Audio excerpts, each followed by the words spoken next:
Hello, everybody. Welcome to Dream, Declare, Deliver. I'm Kris, and with my co-author, Candace, we've written a book called Typhoon Honey, and we're talking on this podcast about dream, declare, and deliver. How do we make our wishes, our aspirations come into reality? Candace is traveling and kind of indisposed at this moment, so I've invited my dear friend, Andy Chaleff, who is a consultant, a coach par excellence, and an author of several books, and all of which I've read so far and look forward to. And so I've invited Andy because I just value his thought process and the way things we always seem to tease out. So welcome, Andy. Thanks for joining me today.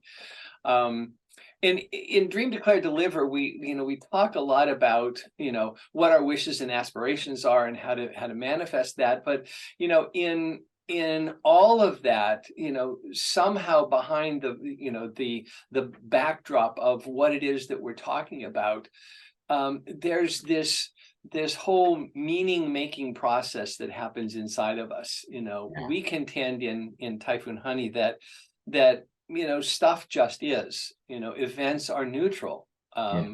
It's our interpretation of those events that really are what drive us to feel differently about them, to have different emotions or different interpretations. I guess I'm defining the definition with the definition, but it's that whole process that makes it meaningful to us. I'll often use the word, I'll say lens. Like when I'm working with someone, I'll always say, what's the lens you have? Because if my lens is totally different of that same situation often. So it's funny that I know the terminology would be similar, but I'm always laughing when I say, oh, I just use different wording for similar. No, I think we use lens as well. It's a good way to say it, because but it's a two-way mirror or two-way lens, because it's not only what you see through, but it's also what you speak out of. And of course, I see what is that, the well-known saying that I see the world as I am, not as it is. Yeah, exactly. Right. And it's important for us to be aware of that when we're thinking about what is the future that I want. What is it that I desire most in life? How do I live a life by design, my own design? And it starts with what is it that I'm seeing? Like how do we go there? And so I wanted to start off our conversation just talking about how do we make meaning? It's funny because I'll there's so many terms used for this in the coaching practice. What's the framing that you're doing? Like I use the word lens. What's the perspective? All of those things. What's the interpretation? The interpretation is all and I'll even often kind of try to create dichotomies, so paradigms. So you can look at the world, and like a really good of those paradigms is abundance and scarcity. Right. So right. The lens just of like I always jump, but my mind is always in the state of like, I love about you. I can predict so much about a human if I just know one sentence which already declares if they're more leaning in the direction of abundance or scarcity. Yeah. And they'll be frightened that you can say so much about them without knowing them, where you realize that underneath one statement underlies this entire way of experiencing the world. And it's frightening to what degree a person is predictable in their behavior when they've actually declared themselves in either of those kind of camps. I know it's really harsh to say, but it is really. No, it's not. I think it's really accurate. And there's another paradox or dichotomy that people speak from, and that's victim and responsible. And you can, as people are talking, I'm hearing that that victim chatter, like the world has done this, I have no control over the world, I don't, it's just happening to me. And so so victim and responsible, or abundance and scarcity, actually were the first two podcasts that we did, the two topics that we chose at first. And it's really, I guess the bigger, coarser filter in that lens is that overall perspective on life. Yeah. And this is hard. I mean, from a coaching perspective, to work with, or to even to discuss it, because it's so abstracted from the reality of I was on a coaching session yesterday where this person was basically, all the upper management quit, and this person who hadn't expected to be in that role was now executive director.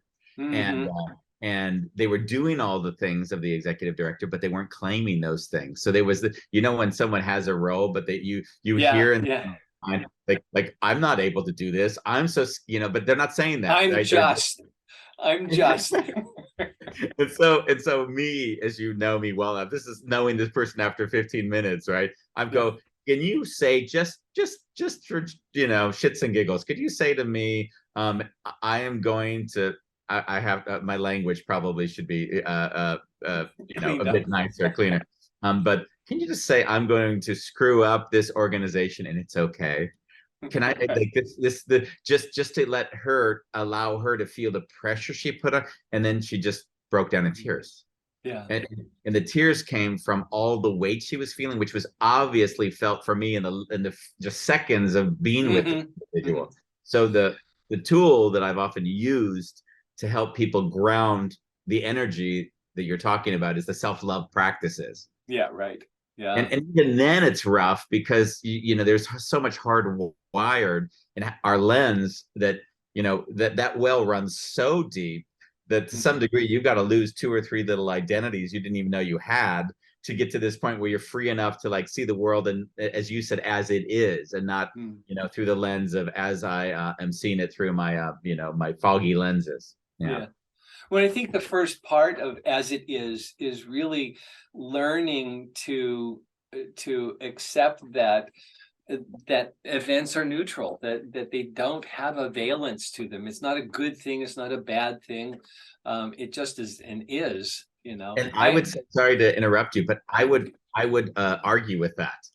And I would say, and the reason why, and I think you'll agree with me, by the way, I would say it's almost impossible to do that. It's almost impossible for me to do that. And I feel like I try to do it as a daily practice.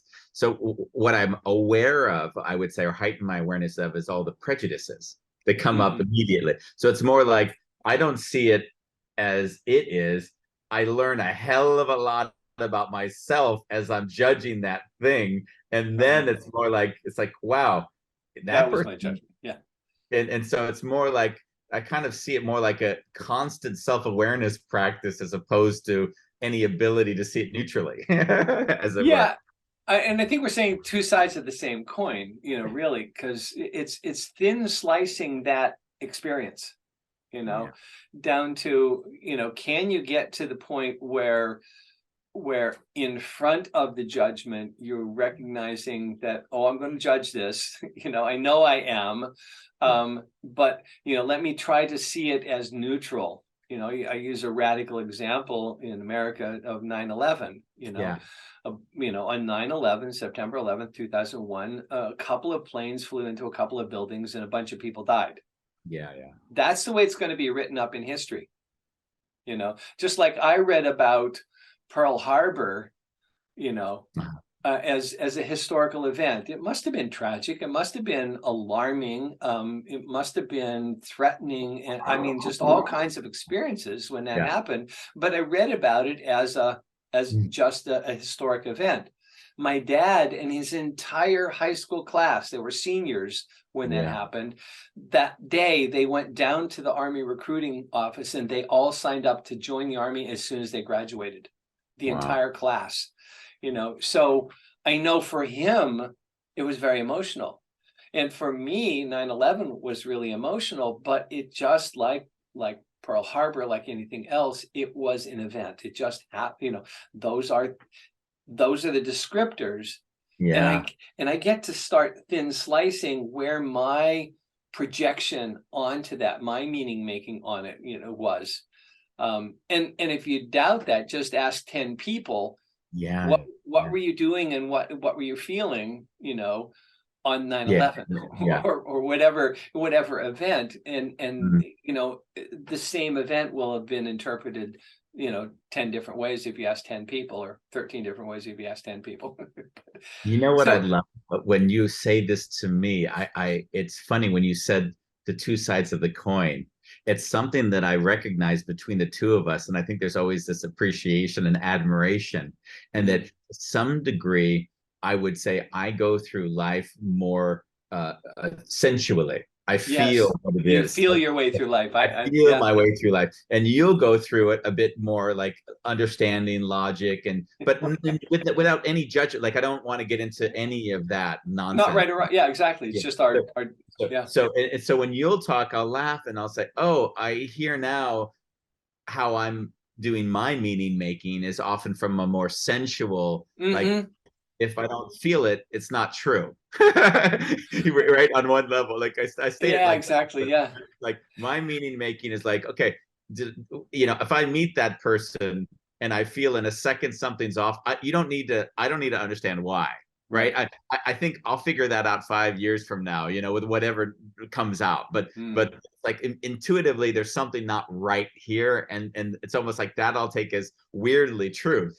Yeah, I think you said to me one time, you see yourself as a tuning fork, Yeah. and you almost reverberate as people are talking. You experience your own reactions to that, and feeling into that, then you're aware of where you're coming from as the interpreter of Yeah. that. And for me, it's almost the other way. I have to hold this thought that events are neutral, in order for me to expose myself, Yeah, I got and that when we were just talking right yeah, now. I just wanted yeah. to make that like distinction. Like, wow, I always love in our discussions because it's always a discovery, and Yeah, it's like so he's saying that it's all right and true, and how does it work for me? Oh, and that's the like yeah, learning about my lens yeah, more by understanding how your lens works, which is I think the beauty of life yeah. is what, and this is the trap I think people fall in is that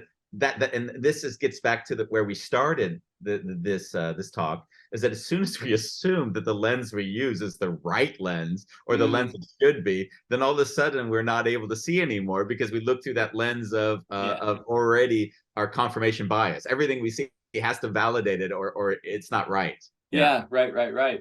And so, I quoted a conversation that we had in my new book, Learning to Feel. We were talking, we were at your cortijo in Spain, and we were talking about something, and you just stopped me. We were walking down the hill, and you just stopped me and you said, "I just got chills while you were saying that." And I said, "What's that mean?" And you said, "Well, what you said didn't match what I know of you." Yeah. And so it reverberated away inside of me, that that didn't fit. Yeah. And the way you do that, I just think I love the way you do that, because it's not judgmental, and it allowed me to go like, and I got a chance to take a second cut at it and say, so what I really am feeling is this. And it opened me up to a greater exploration, just by naming your own visceral reaction to something that we had in just a shared conversation. Yeah. And I think um that that's something that it would be nice also to go back to. And this is kind of I see this almost as a trap in the coaching or the mentoring or any practice is that, as I said a moment ago, you and I very well might process the world very differently. So if I'm working with someone like you, and now mhm. I'm saying, no, no, no, you're not doing it right. You've got to feel it, or you've got to this, that, Right. then that would be like presuming that would be even a better option for you. Yeah. Right. Right. And so it's just I just wanted to celebrate again that in your way of doing it, I see it in my own life. I heighten my consciousness around it enough that I don't get blind to where it becomes a limitation. Right. Right. That's And my so the core of what we're talking about here is, how do we unblind ourselves to our own biases, and if we turn that lens around to look at, what do I want to create as a life by design? You know, how does that impact our dreaming, or our kind of our projection into the future? Yeah. And that's where all the tools come in.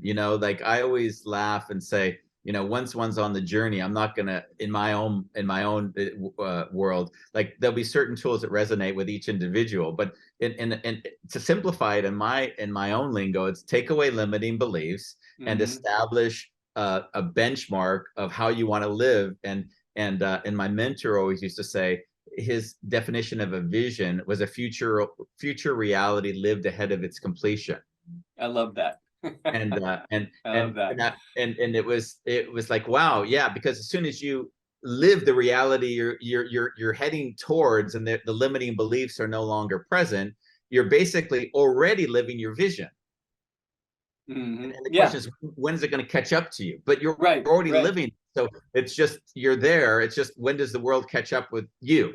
Yeah, I always, that's interesting, because when I do developmental coaching, a lot of work that I did as an executive coach was, to help an exec move from point A to point B in a little more rapid fashion than time would cause that. I don't create anything to happen that wouldn't normally happen. We just accelerate the timeline. And the way I always explained it is, like your life trajectory is this sort of timeline like this. And what we do is we pick some future place out here, and we do it now, so we kind of like go from here to there in the present tense, developmentally. But, if we're looking at that future reality that, that we start, manifesting before it's time. How do we, I guess what my first question is, how do we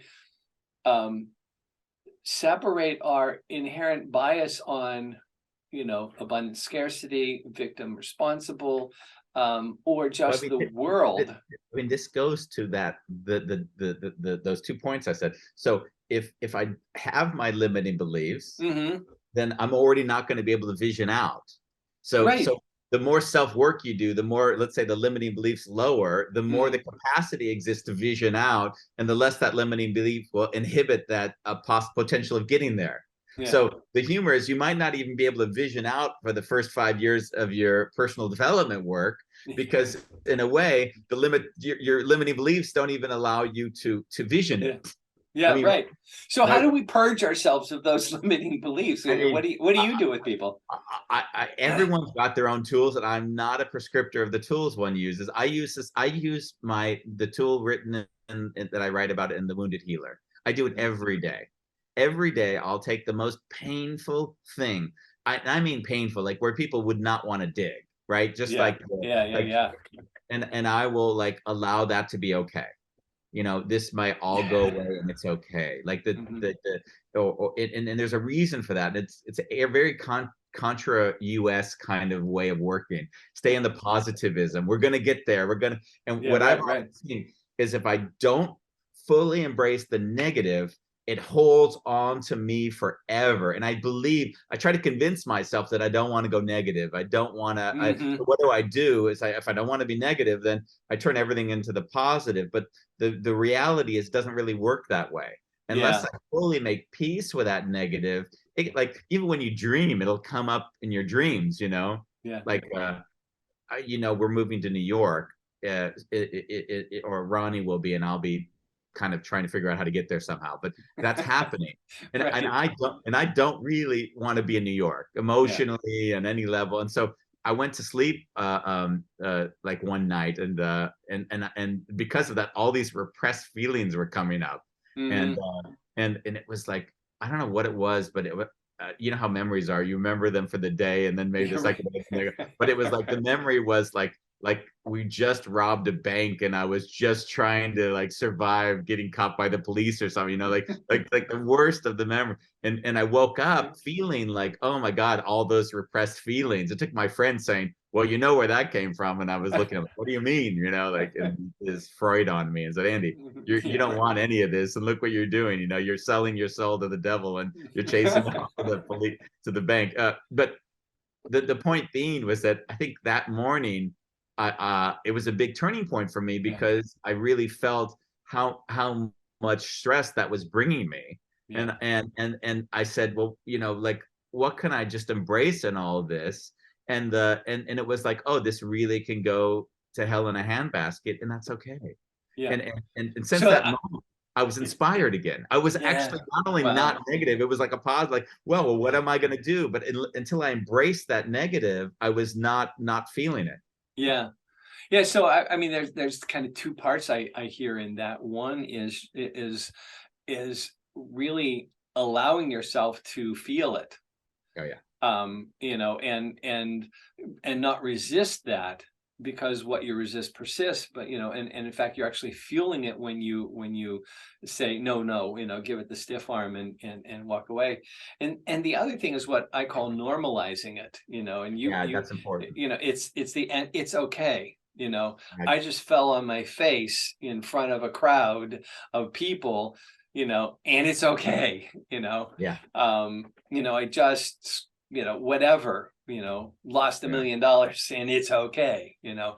That would be the thing, by the way, going to what, it's important you just said that. Sorry again to interrupt you, because if you don't normalize it, and people will often get confused when I'll maybe say this at first, because like, you want me to wallow in it? You want me to like sensationalize it? You want me to feel the pain of it? Like, so there's so much resistance to it that people won't even necessarily go into the experience.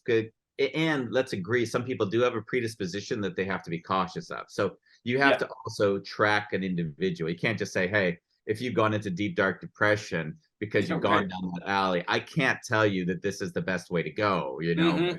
But like, that notwithstanding, like that, like normalizing it, as you said, is the issue. Yeah. So it's both embracing it and allowing yourself to feel you know, the pain or whatever. I mean, in our community, there's you know, just a tragic, you know, event unfolding, and it's so hard to feel all the feels, you know, inside of that, because so many different and sometimes conflicting and contrasting emotions come up around what's going on, and some of them I didn't even have a name for it. You know, like I was telling somebody yesterday that I, you know, when I was talking about what was going on for me, I said, I have this feeling in my body that's like a pain in my chest, like my heart hurts. Like my center of feeling is right here. And I said, you know, we have this word heartache, but I never understood it to mean something that I would feel, but it actually does ache. It really, you know, like my heart is hurting right now. And so like I'm discovering in that embrace, I'm discovering the fullness of the emotion, and inside the emotion, what I'm, you know, unpacking is my interpretations. You know, allows me to see where I've gone with this, and you know, like, what did I make up about the situation, and why does it hurt so much? You know, and you know, so I think that's really important in terms of our self-limiting beliefs. Is really to get behind the self-limiting belief, you know, because it's there to protect this feeling. That belief is what we learned, you know, as a result of some trauma or some event in the past, and we have a hurt there, or we have a, you know, pain or an unresolved thing there, and so we have this belief that says you can't go there, you know. That's not yours. That's not for you. I was, you know, you're going to enjoy it because I'm already on the next book, right? So the learning how to die, as you know from writing. Once you start writing, then the ideas hit you and you just run with them. So I'm writing the Learning How to Die book now. And in that book, I was talking about the phenomena in myself, which I think, and I called it like the gray box. And it's like where all these emotions are so intertwined that I can't distinguish them anymore. And it's just confusion. So it's like it's an overwhelm and confusion and almost like it's filled with so much helplessness and incapacity that it has another realm of emotion for me. Mm-hmm. And that was the and in my case, this was connected to my relationship with death for many years of my life. Mm-hmm. When all those feelings would come up, and then it would be not able to disentangle all of that in myself. Yeah. And those big, I mean, we have emotional events, we have some tragic or traumatic events, and then there are some that are just crushing, some really really big events, and those are the ones where we have your gray box full of, there's this box full of emotions, and it's like a plate of spaghetti in there. I can't untangle.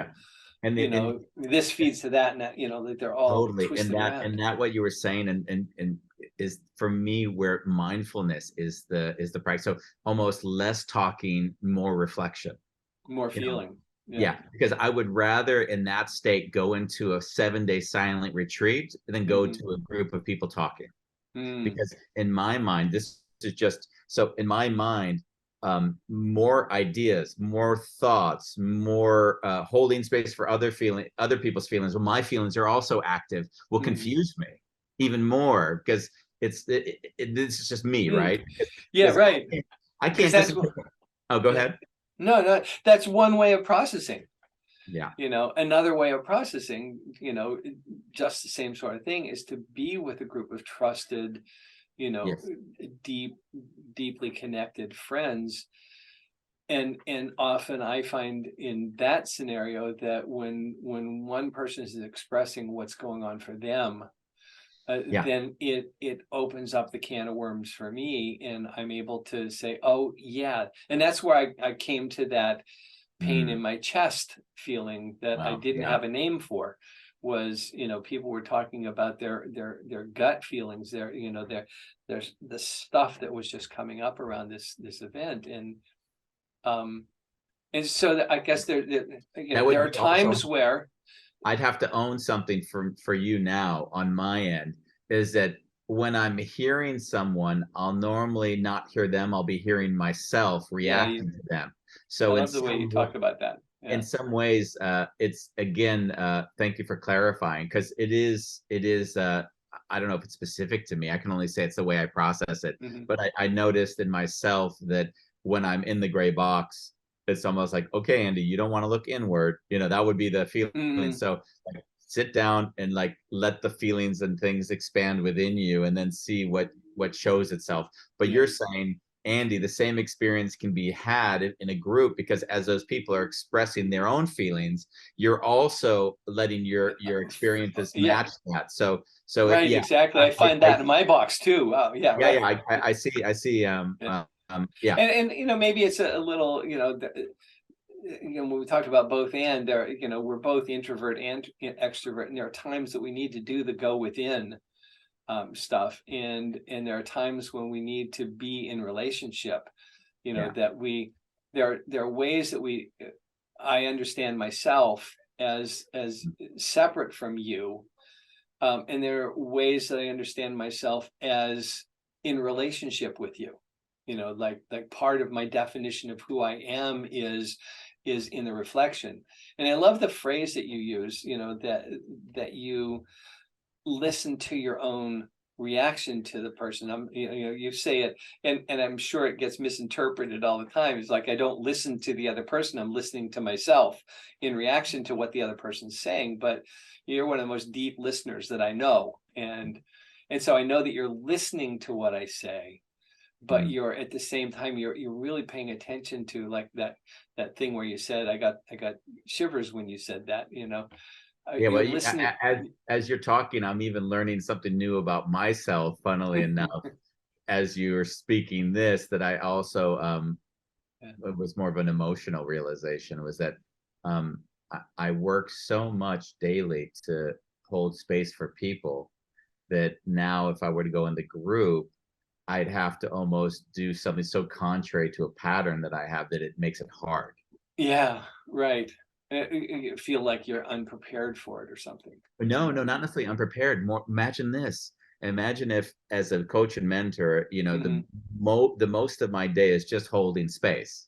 Yeah, yeah. So at some point, like you have to give permission for people to hold space for you. Yeah. So that becomes a challenge if you're so hardwired to be holding space. So Got it. I was seeing the limitation also, and feeling the emotion and sadness and the pain in me just now of wow, like where is it that I'm not allowing myself to be held? And then that just connected me back to feeling beauty again. Yeah. Wow. Love that. Yeah. So, I think we're down a path, and I just want to, ask a question that comes out of like this current event thing, and we talked a little bit about before, but it's, what we all teach is that, you create from the present moment. It's only when you're fully present to all the alternative futures and everything, that when you're sitting in the here and now, that you really have choice. Because if you see yourself on a past to future trajectory, it feels like there's no choice in that. I'm on this train ride and I can't get off. But declaring a future vision really requires that you be fully present to right here, right now, so that you have all your tools. And my question is, in these emotional situations, in these highly, when you're in the box, and it's just all these things crashing and bumping into each other, how do you stay present? What can we do to stay present when the present is itself very painful and almost intolerable? Yeah. It's funny because I always, almost any question anyone asks me will always have a massive context relation. And I look at my life, and also my coaching and mentoring, is there's a degree of pain an individual can hold inside of themselves and hold space for another, or be present. And that pain threshold can go higher and higher the more you allow more and more of the pain in and ground it. But there's these big life events that are so big that even our management of that pain is not possible. Yeah. So the, as horrible as it might sound, because it doesn't give a solution, is time heals all wounds. So in some way there is hated that. I know. That's why I said it. But the point being is that there is a pain right now which is so great and it's so close that I'm incapable. And in my own experience, I will then do my reclamation work, say I'm incapable and it's okay. Yeah. And I don't force it forward any faster than it needs to go to be okay. Because if I do that, I'm again stepping over my feelings. So there's days or weeks when I'm in bed watching Netflix and I'm like, okay, Andy, apparently this is where you are. A lot of people say, no, don't succumb to this, or don't do that, or get self-motivated. I'm like, no, apparently this is where I am and what I need at this moment for whatever reason. I allow that to be okay. Like a lot of people don't, they force against it. Or the writing. I won't write for 2 years and then I'll write for, a 6 months. And I will be okay that those 2 years I wasn't writing, because I'll say, apparently there's nothing that needs to be said at that time. Yeah, right. So there is a degree, or there's stuff that's germinating that hasn't been formulated as a thought yet, and stuff. But what I'm hearing you say is in those painful moments is almost a required presence. the intolerable pain, you know, I want to be in action. I want to do something. I want, you know, like, because if I think if I'm doing something about the situation, if I'm helping other people or you know, in that situation, then, you know, I don't have to feel. Yeah. You know, or maybe it's making it better. But what I hear you saying, and it really resonates with me, is, you know, it's actually when we are most present, you know, that, you know, we're feeling those feels, and there's a required presence to that, you know. Yeah. First, to just acknowledge them. Second, to allow yourself to embrace them and say it's okay to feel this way. And then maybe thirdly, to extract whatever you're learning through your feels, you know, at the present moment. It's so rich a place. And that would be how you and I would go to the same thing, but access it a little bit differently. Because like the tighter my ball is, I often say, okay, I need to like soften it so that it loosens itself. And that's how the experience would be in my way of formulating it. And when I'll hear you say, it's like, I need to see the ball, understand the ball, and start pulling off the pieces, you know, like and in both ways will get you there. Right. It's just how you move through it. Right. And actually, what I'm saying now is I am doing in this moment, I'm doing what you are describing, is just allowing the ball of, you know, of whatever emotions entwined, that's all wrapped together, to find its own unraveling. And just to, you know, like what I've been doing is just sitting with it. Last night, you know, we pulled together a community meeting on Zoom, and, you know, we're not, I said, like, here are the ground rules. We're not talking about something else. We're not talking about what we know, what we don't know, what's happening. And you know, what this space is just a place for, you know, for you to feel and to express what you're feeling. And silence is okay. You know, it's okay to be like, have long periods where nobody says anything. Don't worry about that. It's all part of the emotion. And so we just spent an hour and a half just allowing that space, you know, for people to kind of, like you said, kind of unravel and have it expand to the point where maybe they could share something. Maybe they, you know, just were feeling it. Some terminology that I'll lay into what you've said, right? Of course, what you were saying is holding space. And by the way, you told me this yesterday, and I didn't understand it till now. So now I'm like, oh, now I understand what he was saying then. So just to laughingly say, oh, see, even the lens I'll look at you through will be like, I'm confused by something, and like, oh, now it makes sense. But so now when you'll talk about this, I'll make the distinction between content and process. And the content is the thing which puts me into my head, puts me into my logical thinking, the details, the wanting control, the wanting to understand, the wanting to know. And the process is this internal working of however I move through this, I'll be clear on how I'm moving through it. And by that clarity, things will get easier. So I'm always in my own life looking at process more than content.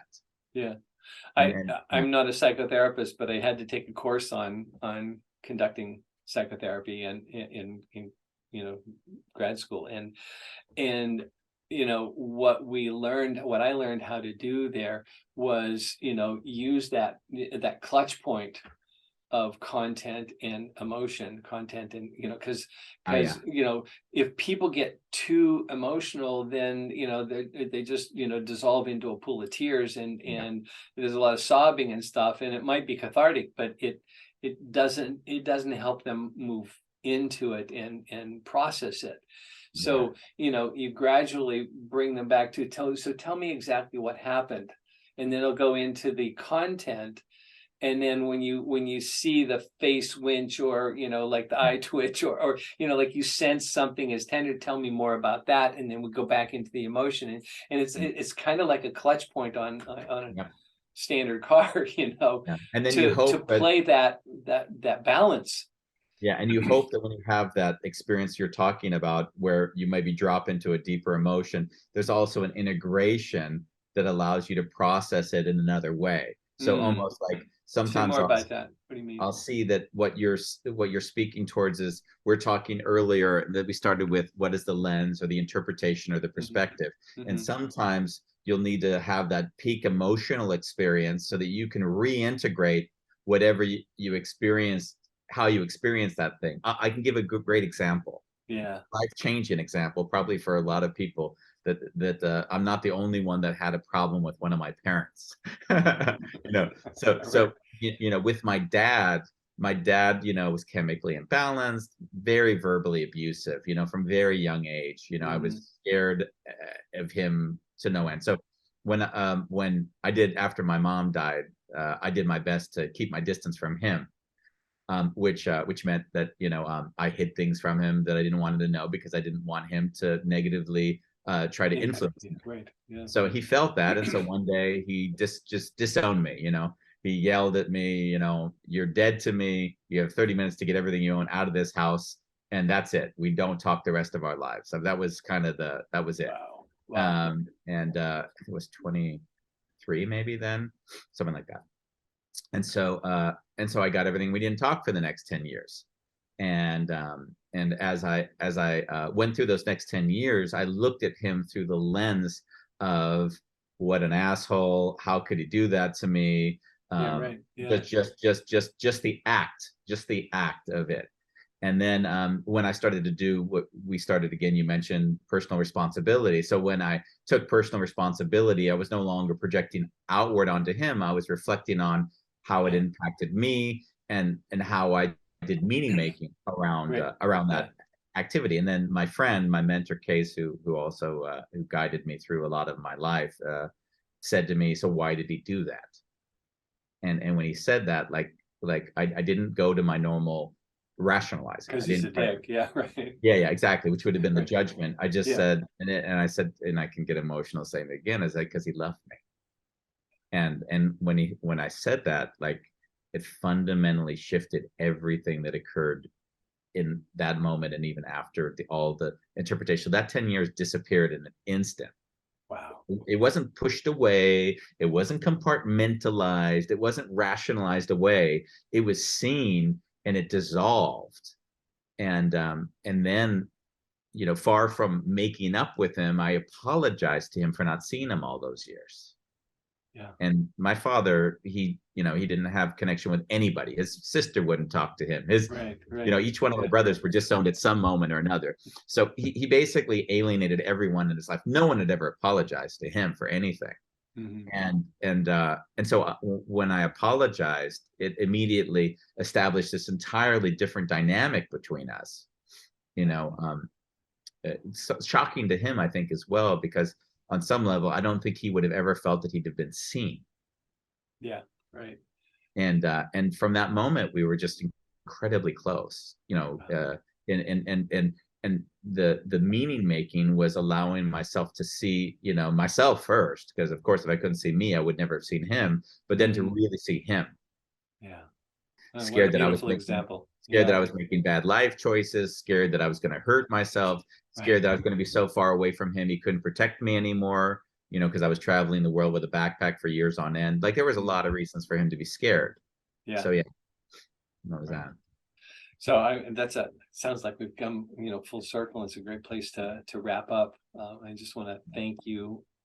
I just love our conversations. I really, I really Yeah. do. And thank you for sharing this time, and um, we'll end it here and go off to the next adventure, and um, see you again on, hopefully I can get you back here on Dream, Declare and Deliver, and we'll take it from there. Thank you. I look forward to it.